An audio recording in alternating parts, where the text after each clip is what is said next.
welcome to my YouTube channel, Fantasy World. Today I'm going to be reading the book called Winterhouse, written by Ben Guterson with illustrations by Chloe Bristol. Today I'm going to be reading the chapter 9, which is called The Talking Bird and Its Owner. And one way to transfer the word bird into the word name is bird, bind, band, sand, sane, same, and name. And that is how you transform the word bird into the word name. So let's get right into it.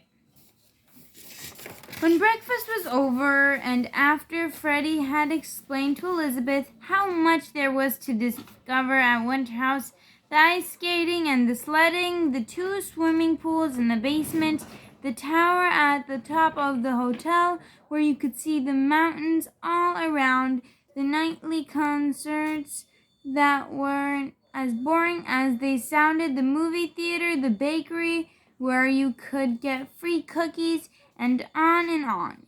She departed for the library. Freddie had talked to her, or rather at her, during the entire meal, and it struck her that maybe because he didn't know about Aunt Purdy or Uncle Burlap or the sort of house she lived in, he simply took her for a regular girl who just happened to have ended up at Winterhouse for a holiday stay.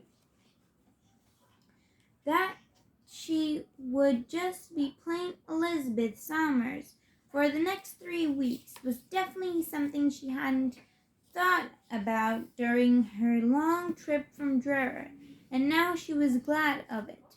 Elizabeth arrived at the library entrance at 9 o'clock exactly. The door was locked, and no one appeared to be around. As she stood wondering what to do, a noise came from the other side of the heavy doors. The handles turned, and a woman 2 inches shorter than Elizabeth and with a snow-white bun of hair appeared in the open doorway. The woman wore a blue skirt and a gray sweater. Glasses hung from a chain around her neck. On her shoulders sat a parakeet that was so green it appeared to be some sort of lime fruit sprung to life.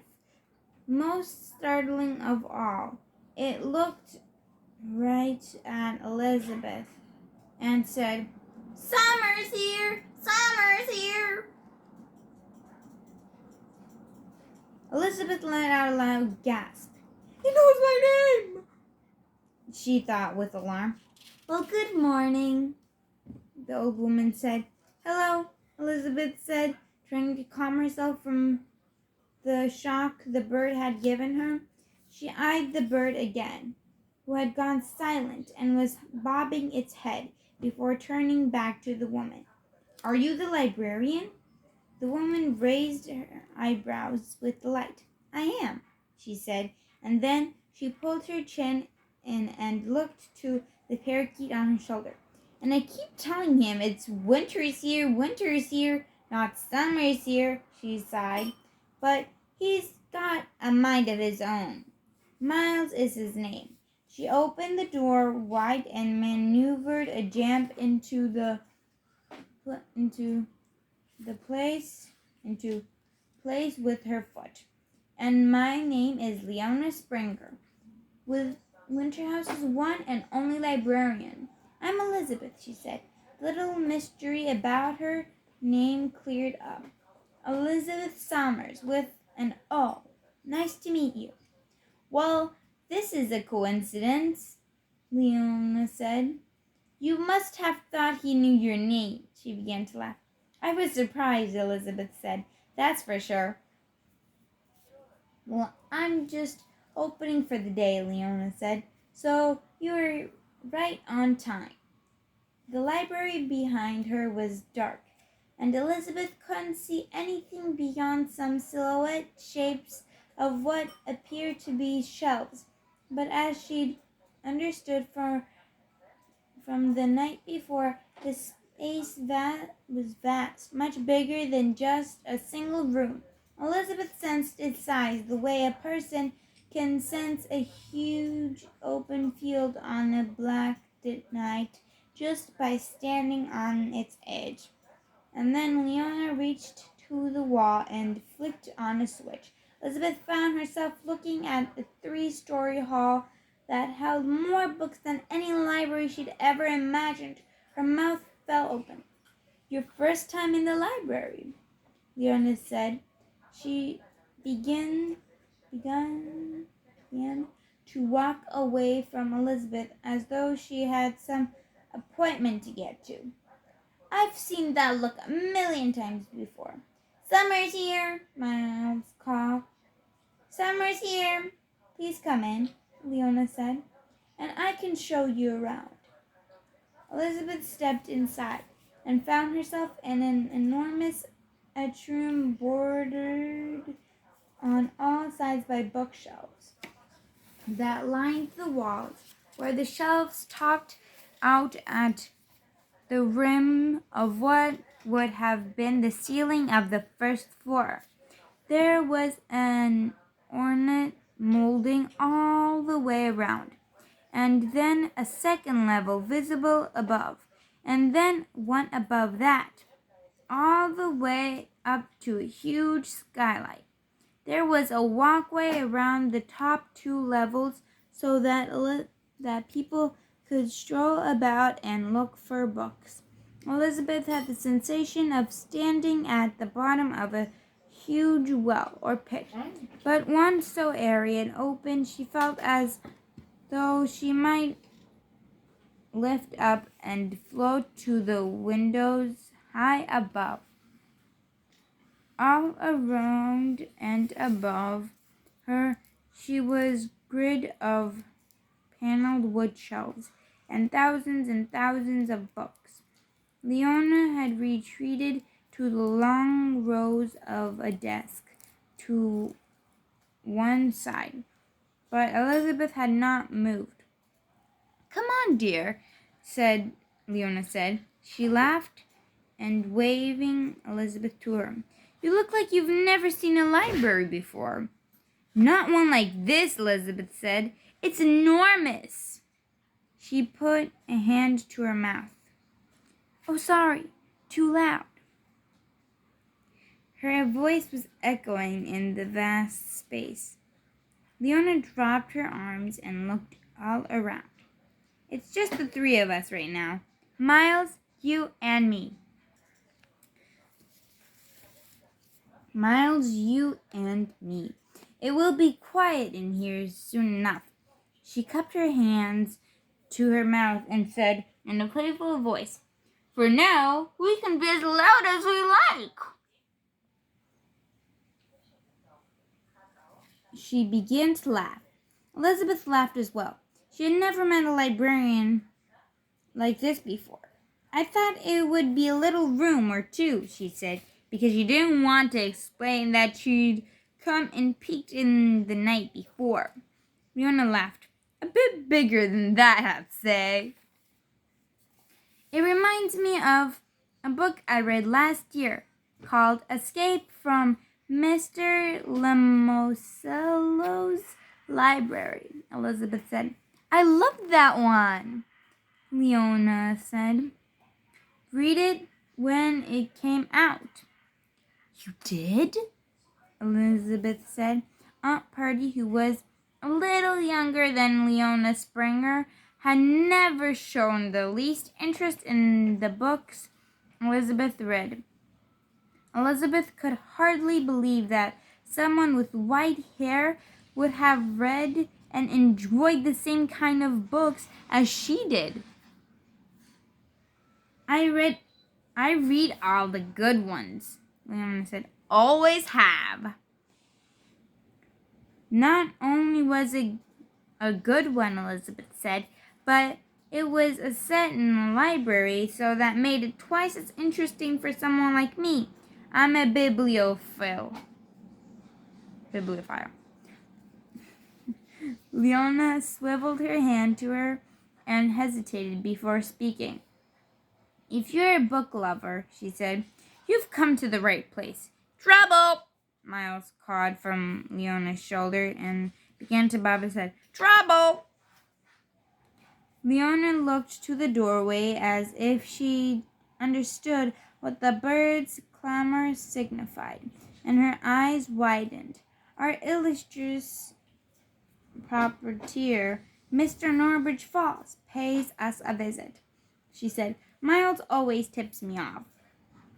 Elizabeth looked to the entrance, and there, scanning the immense ceiling above as if he'd never been in the library before, stood Norbridge Falls. He pointed to Elizabeth. So now you've met Miss Leona Springer, he said, the one guest I can't convince to check out of Winterhouse. They allowed you to leave early for recess today, did they? Leona said to Norbridge with a laugh. I heard someone was tormenting a parakeet in here, Norbridge said, laughing in return. He nodded to Elizabeth. A very good morning to you, and our puzzle fizz. And I hope you had a good rest and a nourishing breakfast. Do you have a moment, please? Just something I want to mention briefly, and then you can get back to enjoying the library if Miss Springer will allow it. Leona gestured to Elizabeth with a look that indicated she was welcome to rejoin her once she was done.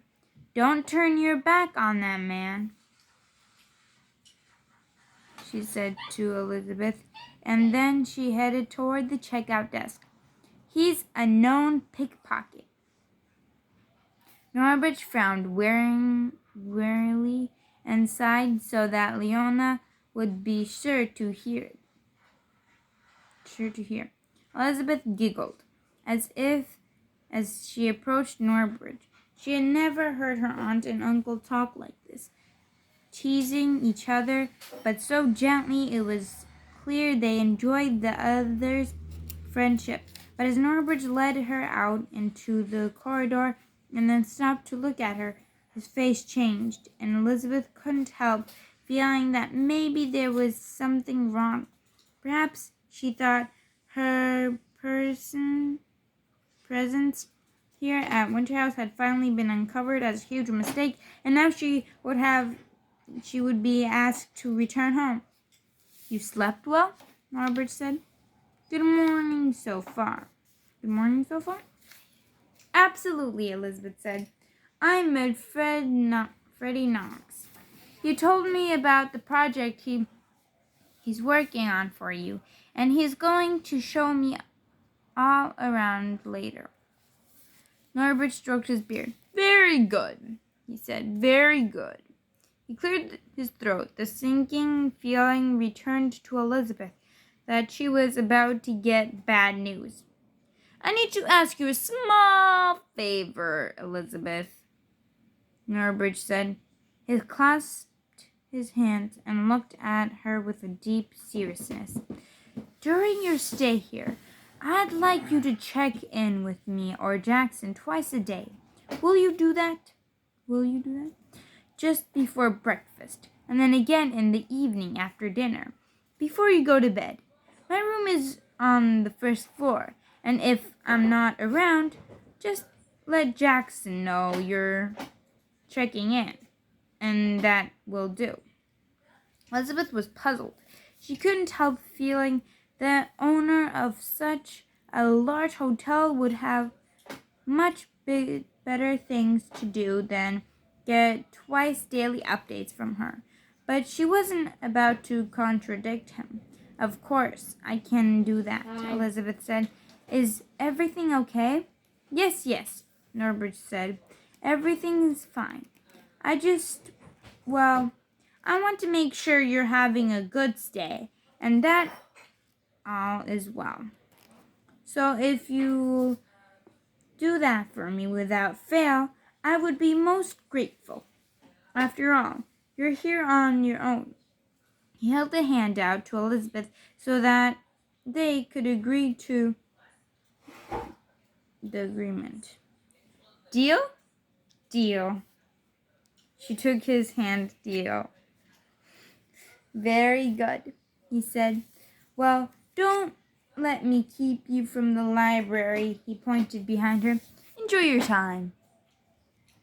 He was about to move away when Elizabeth said, "Was everything okay last night when that bellhop called you away?" Norbridge puckered his face as if stricken with confusion. "Last night," he said, and then he brightened. "Oh, of course, last night, in the night time late, when we were strolling all about. It was very late, wasn't it?" He stood nodding. He seemed to have lost track of the point. "Was everything okay, though?" Elizabeth said, "when you left me?" "Fine, fine," Norbert said casually. "Someone had left a coffee maker on down in the recreation hall by the ping-pong table. We fixed everything up. Right up." He inhaled as though he'd brought a long speech to a close. "Well, enjoy the library." And with that, he strode down the hallway and disappeared. Elizabeth stood for a moment after he was gone.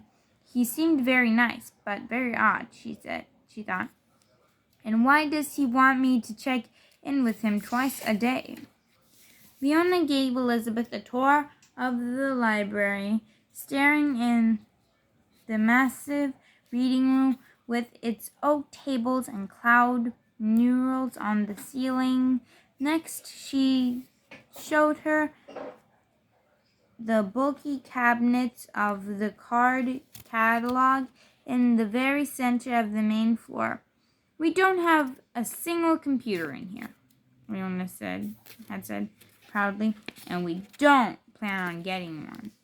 And then she took her to the special collection room on the third floor, all the while sharing snippets of the history of the library. So this is an image from, with illustration by Chloe Bristol. Love Chloe Bristol.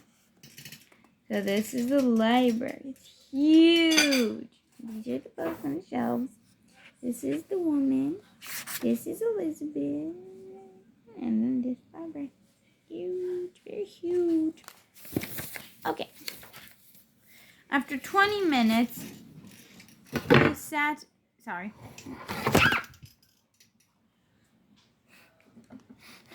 I'm sorry. Okay. Okay, let's continue. Sorry for headphone users. After 20 minutes, they sat in the office behind the checkout desk and sipped rose tea Leona had brewed. 5 other people had come in and were browsing the stacks. "This hotel seemed enormous and ancient when I first came here," Leona said.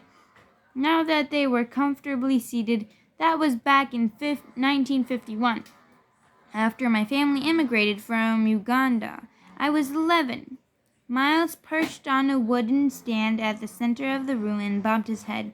A row of pictures of famous structures, the Eiffel Tower and Big Ben and the Great Pyramid of Giza, hung on frames across the wall, and bright clusters of roses and lavender sat atop the shelves that lined the room. The space was dim. "Did you like it here right away?"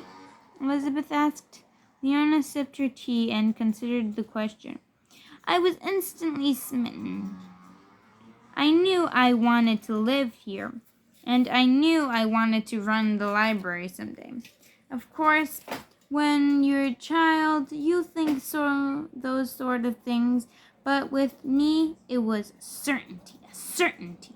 I became friends with Norbridge that first winter I was here, and then I came back whenever I could over the next many years. And when I went to school, I studied library science. And what do you know? I came back to Winterhouse and have never left. I can't think of anywhere else I would like to be."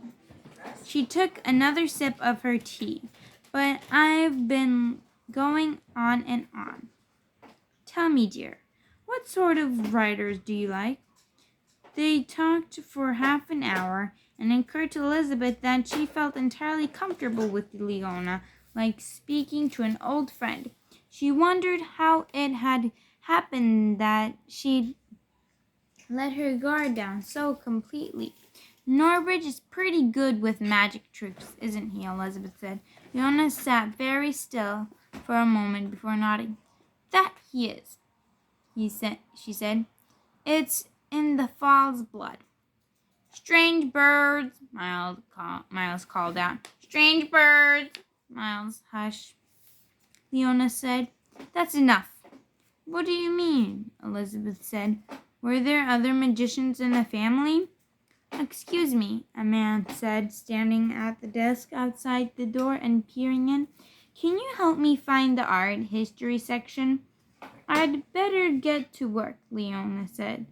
She stood and looked to the man before giving a little bow to Elizabeth. Plenty of time for more conversation later, but off I go now. It's such a pleasure to meet you. Please explore as much as you like. And with that, she winked at Miles and strolled out the door, leaving Elizabeth to follow behind her and make her way into the expanse of the library. So that was it of chapter 9. I hope you guys enjoyed. If you did, please hit that like button, that subscribe button, and if you want to see more videos like this, don't forget that notification bell down below. Well, peace. Thanks for watching. I hope you enjoyed.